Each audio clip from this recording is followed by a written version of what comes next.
Hi guys, thank you for joining me today. If you're new, welcome. I'm Tracy. I hope you enjoy the video and subscribe before you leave. And if you're returning, thank you for coming back. So in today's video, I'm going to be going over a topic that one of you guys recommended. And I remember Mel Thompson doing this video some time ago, and I do remember it influencing one of my buys, one of the brushes I'm going to be featuring today. So if you're listening, Mel, thank you so much for the inspiration, and let's get started. So the topic is going to be if I could only keep 5 brushes. So, you know, my house was burning down and I had to very quickly pick 5 before everything burned. These would be the brushes that I would grab for. So it was difficult to decide just because there was one that's discontinued, and you know, it's 5 is really, to me, not a lot. So it was difficult to choose these brushes. Okay, so 2 of these are eye brushes and 3 are face brushes. So the first 2 I'm going to go over are the eye brushes, and it's going to be no surprise. I'm going to put a little bit of B-roll, but I did feature these 2 brushes in my previous video. I'll link it below, where I go into more detail. I do a more thorough demo and up close of these 2 brushes. But the first one is the Goss number 3, and I've talked about this so much. It's just I don't know, just such a beautifully, I know it doesn't look so beautiful right now, but it just provides such a beautiful light veil of shadow. It could also be used to do powdering under the eyes. That's what I bought it for.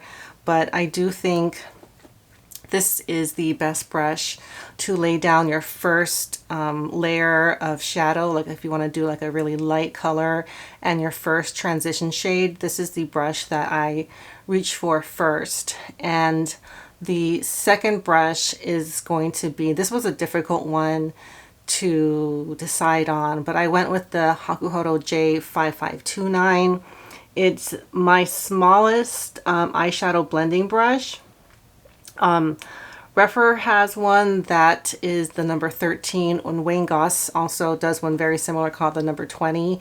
But I keep coming back to this one. I think this is the one I would try to save first, and it's really great for detail work, building up the outer part of the eye, deepening out the crease. And the reason I chose this over the J5523, which looks like this. This is the one I thought I was gonna choose, but I went with the smaller one because this also does a lower lash line. It lines the lower lash line very well. Not very specifically, but I can do more with this. I can do all of the detail work on the top and also line the bottom. So I went with the 5529, and this is a fabulous brush. Hakuhodo is offering free shipping for orders $60 or more, so it would be a good time to get it if you are looking into this brush.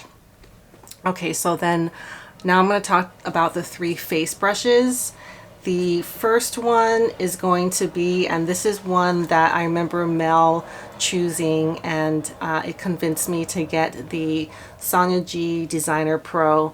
And I've talked about this so many times. I really like this for under eye powdering, so that's what I'm going to be showing you guys in this B-roll clip right here. I think this is what the powdering is, what this brush does best. And you know, if at some point maybe this is not available or you're looking for a less expensive alternative, the Bisyodo CHHC is a really good option.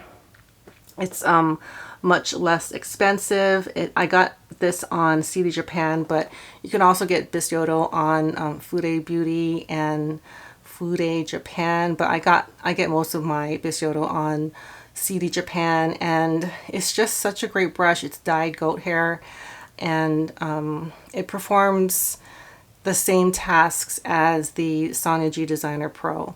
And I picked this because it's such a versatile brush. So not only can it powder very well, it could also do bronzing and blush. Also, highlighter goes on really beautifully with this brush as well. And I'm going to put some clips of me doing that. It does not provide like a super beaming highlight, although you can build it up to that. But because I don't prefer that type of highlighter look, a brush like this is ideal for me. You can, you know, turn it on its side and it's a very fine, you know, point, or you can turn it on its like the side and cover more area. So it's just such a good brush, so well made, and a very fair price for this brush.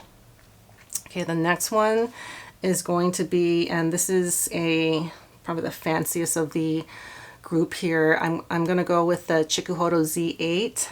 Now this I've talked about in my last video as well, and this brush really excels at bronzer and blush. That's pretty much what I've used this for.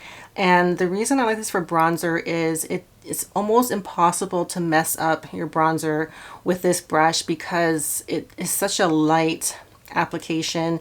You could build it up by doing like a few layers, but if you have a very pigmented bronzer, such as the one that I'm using, the Chantecaille Goa bronzer, it's a little strong for me if I'm using one of my other brushes. But when I use this brush, it just looks so natural, and it just goes on very lightly.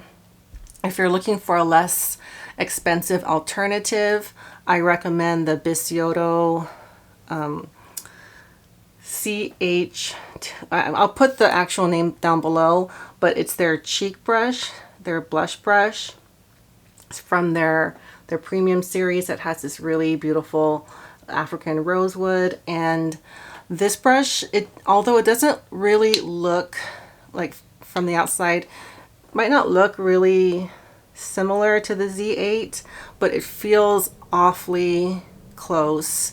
It feels pretty much identical on the face, and it provides the same look. It's a very light application of bronzer as well as blush, and it's such a beautiful brush, and it's significantly less expensive than the Z8.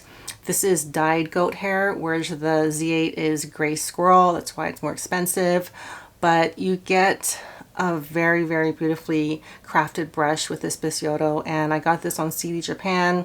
You can get it anywhere that Bisciotto is available, and I think this is one of their most popular brushes, and it's just such a beautiful brush. And what I noticed with Bisciotto brushes, they're perfectly symmetrical, and they're just so beautifully made. And yeah, I would say if you don't want to get the Z8, go ahead and get this one. Okay, now for the last brush, and this was very difficult for me to decide because I have now a decent amount of brushes for liquids and creams, but when I was really thinking about, you know, getting only 5 for, you know, potentially like the rest of my life, I didn't really want to use that to pick cream and liquid brushes, because realistically you can use your fingers to do a lot of like the foundation and like cream bronzer and cream blush. But I did pick one from the Sonia Fusion set, and I have the whole set, and I do think, now that I've been using them for a few months now, the classic base is the most versatile. So mine is a little crooked because I dropped it and I dented it right here, so it kind of like makes it look a little lopsided, but it works just as well. And the reason I picked this one out of all the other Fusion brushes is because it's the most versatile. It can do foundation, it can do cream bronzer, which is normally what I use this for. I use it for cream blush as well. It provides kind of like a heavier application of cream blush and bronzer, but really good for like contouring. For me, it's a good size to fit right here. and along here.